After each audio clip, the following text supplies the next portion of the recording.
Denham. He's a Republican who represents the 10th Congressional District in Central California. Congressman, good to see you. Thank you for being with us.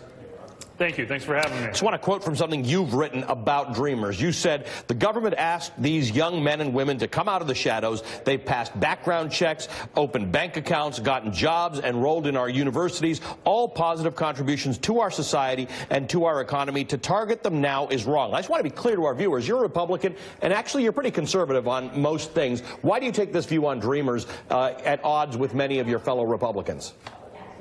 Look, they've done what their government has asked them to do. They've stepped up. They've passed some background checks. They're enrolled in our schools. They're part of our economy. If you're going to look at our overall economy, having these Dreamers have jobs and a commitment to the only country they know and love, it is something that we've got to resolve. And not through executive order, not through the courts, but legislatively, Congress has to do its job. The senators are... The Republican senators are saying that they are prepared to move ahead with something like this in the Senate. They're actually worried about the House not being able to. What's your sense of opposition to DACA legislation, doing it the right way in the House?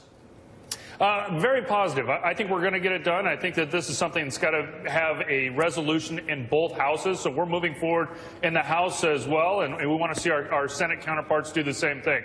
But we're doing bipartisan negotiations and making sure that this has got a large number of Republicans as well. But ultimately, this is going to be both parties working together. And just this morning, a group that I co-chair, Main Street, we had over 80 members, and we agreed to a set of principles there as well. We want a permanent fix. Right. And I don't think you're going to get too much disagreement by those who want the Dreamers to stay, that a permanent fix makes more sense than a presidential order. They're more than a quarter of all the Dreamers in America are in California, about 220,000, about 10,000 in your district alone. You talked about how they're economic contributors. That may be your strongest argument amongst fellow Republicans.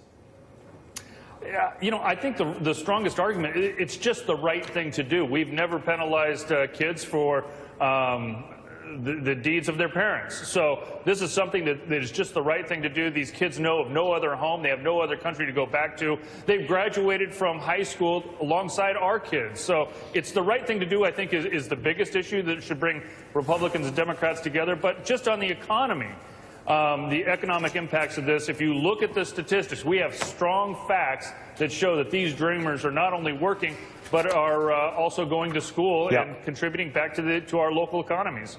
Congressman Denham, good to see you. Thank you for joining us. Good to see you. We're going to get it done. Very good. Jeff Denham is a Republican from California's 10th District. Another moment of note yesterday came in a comment that the president made about bipartisanship. Now, listen to one of candidate Trump's favorite talking points. It is time to drain the swamp in Washington, D.C. It's time to drain the swamp of corruption in Washington, D.C., and we're going to do it. It's time to drain the swamp in Washington, D.C.